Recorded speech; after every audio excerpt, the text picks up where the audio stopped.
Arrêt des thérapies. Monsieur ici a dit qu'il était en arrêt volontaire, puis ça, c'est le choix. Ça peut arriver parce que bon, on est tanné, on a des effets indésirables, parce qu'il y en a qui disent qu'ils s'en vont en voyage X temps, parce que ci, parce que ça. Donc ça, je ne veux pas juger de ça. La seule chose, c'est qu'il faut savoir que maintenant, il y en a eu plein d'études, et même pour diminuer les effets indésirables, parce qu'il y en a qui disaient, si on arrête, des fois, on va avoir moins de lipodystrophie. Si on arrête, des fois, on va avoir moins de complications, des gras dans le sang, moins de risques pour le cœur, puis tout ça.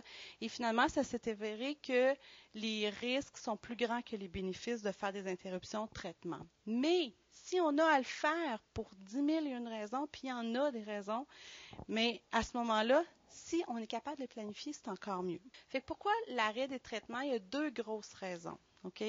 La première, ça, je l'ai vu une couple de fois, si la personne prend ses antirétroviraux et en plus, elle est porteuse d'une hépatite B, OK? Dans les médicaments, pour traiter le VIH, il y en a qui traitent aussi l'hépatite B. La personne, elle se dit, je les arrête, OK? Parce que, pour plein de raisons, et elle revient à l'hôpital parce qu'elle a une hépatite fulminante ou une décompensation de son hépatite B. Parce que les médicaments qu'elle a arrêtés, non seulement contrôlaient le VIH, mais contrôlaient aussi l'hépatite B. Fait que quand on fait un arrêt, il faut faire attention. Si jamais il y a du 3-TC, du Truvada, il faut regarder, c'était où mon hépatite? Est-ce que je peux cesser lui aussi ou je dois le maintenir? OK?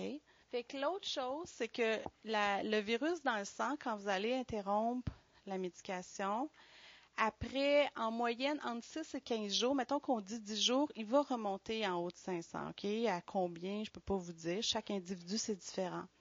Et dans cette période-là, où est-ce que ça remonte? S'il reste encore du médicament dans le sang, ce médicament-là qu'on a arrêté, il peut devenir résistant et la prochaine fois, quand on va essayer de le reprendre, il va peut-être être moins efficace.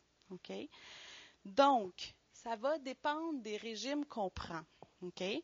C'est pour ça que ça vaut la peine d'en parler, parce que pour adopter la bonne stratégie pour l'arrêter. Okay? Parce que si tous mes médicaments que j'ai pris, mon A, mon B est ici, puis mon C, si tous ont à peu près la même demi-vie, s'ils restent à peu près le même temps dans le sang, puis ils s'éliminent rapido presto. Okay? Moi, j'ai dit, après...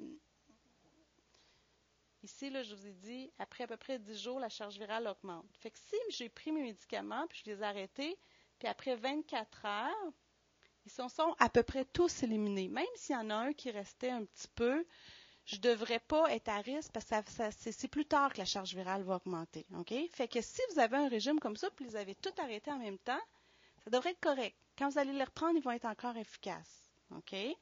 Sauf que si vous avez un régime, que cette fois-ci, il y en a 2 médicaments qui s'éliminent rapidement, puis il y en a un qui reste dans le sang plus longtemps, puis il reste une semaine, mais lui, il va être là toute seule pendant une semaine de temps, puis là, le virus va avoir remonté, dans le sang, il va être en haut de 500, et il va être à risque de développer des résistances. Fait que là, la stratégie, il y a des stratégies qu'on peut prendre. On peut soit dire, je vais cesser celui-là une semaine avant, puis je vais maintenir mon A puis mon B, on va le voir tout à l'heure, ou je vais en mettre un autre par-dessus pendant une semaine ou deux pour être sûr, un médicament qui a une bonne barrière génétique, pour être sûr qu'il n'y a pas d'apparition de résistance. OK? Fait qu'on va y aller selon les stratégies.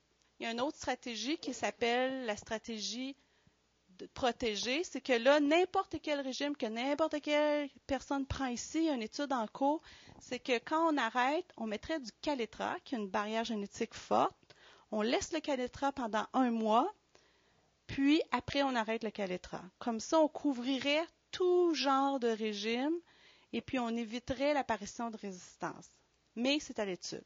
Mais moi, je voulais vous en parler ce soir, juste pour que, si jamais pour plein de raisons, il y aurait une stratégie d'interruption qui est planifiée, mais que ça vaut la peine de s'asseoir puis de dire comment on va la faire pour la faire comme il faut pour éviter l'apparition de résistance.